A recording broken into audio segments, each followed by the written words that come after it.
Reserve bank of India বা RBI নতুন প্রবিধান অনুযায়ী গত 1 জানুয়ারি 2025 থেকে নির্দিষ্ট 3 ধরনের ব্যাংক অ্যাকাউন্টগুলি বন্ধ করার উদ্যোগ নিয়েছে। বলা ভালো বন্ধ করছে। তার ফলে রাজ্য সরকার অথবা কেন্দ্র সরকারের বিভিন্ন স্কিম বা প্রকল্পের আর্থিক সুবিধা এই সব ব্যাংক অ্যাকাউন্টগুলিতে আর ভবিষ্যতে পাবেন না। এই উদ্যোগের লক্ষ্য হলো ব্যাংকিং নিরাপত্তা উন্নত করা, জালিয়াতি কমানো এবং অপারেশনাল দক্ষতা বাড়ানো। এই নির্দেশিকার দ্বারা কোন কোন ব্যাংক অ্যাকাউন্ট বন্ধ হতে চলেছে তা আমরা আজকের আপডেটের মাধ্যমে জেনে নেওয়ার চেষ্টা করব।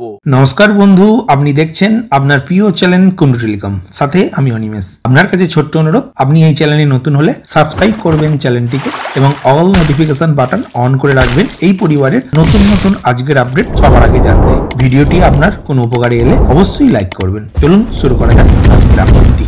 নতুন বছর শুরুর আগেই রিজার্ভ ব্যাংক অফ ইন্ডিয়া বড় ঘোষণা করেছে।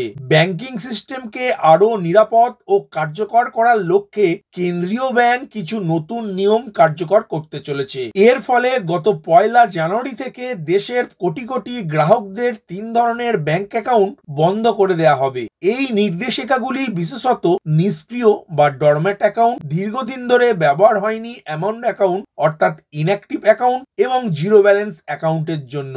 গ্রাহকদের জন্য এটি একটি গুরুত্বপূর্ণ পদক্ষেপ এবং অবিলম্বে ব্যবস্থা না নিলে গ্রাহকরা বিভিন্ন সমস্যার সম্মুখীন হবেন। আসুন আমরা এখন দেখে নিই কোন কোন ব্যাংক অ্যাকাউন্ট বন্ধের সম্মুখীন। 1. Dormant account. যে অ্যাকাউন্টগুলি 2 বা তার বেশি বছর ধরে কোনো লেনদেন হয়নি সেগুলিকে ডরম্যান্ট হিসাবে শ্রেণীবদ্ধ করে আরবিআই। এই অ্যাকাউন্টগুলি অপব্যবহার এবং জালিয়াতির জন্য বেশি সংবেদনশীল, যা ব্যাংকিং নিরাপত্তা বজায় রাখার জন্য তাদের বন্ধ করা অপরিহার্য করে তোলে।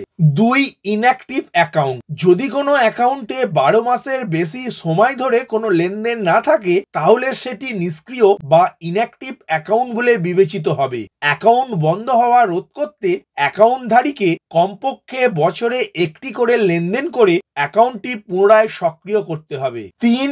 Zero balance account. যেসব অ্যাকাউন্টে দীর্ঘদিন ধরে কোনো ব্যালেন্স রাখা হয়নি বা কোনো লেনদেন হয়নি সেগুলিও বন্ধ করে দেয়া হবে। এটি আর্থিক ঝুঁকি হ্রাস রোধ করতে এবং গ্রাহকদের সক্রিয় ব্যাংকিং সম্পর্ক বজায় রাখতে সহায়ক হবে। আরবিআই ব্যাংকিং ব্যবস্থাকে আরো স্বচ্ছ ও নিরাপদ করতে চায়। এর ফলে সাইবার অপরাধ এবং জালিয়াতির ঝুঁকি কমবে এবং গ্রাহকদের অর্থ সুরক্ষিত থাকবে। নিষ্ক্রিয় বা দীর্ঘদিন ধরে ব্যবহার না করা অ্যাকাউন্টগুলিতে সাইবার অপরাধীদের হামলার ঝুঁকি বেশি থাকে। তাই এই পদক্ষেপ গ্রাহকদের সুরক্ষার জন্য অত্যন্ত জরুরি ছিল।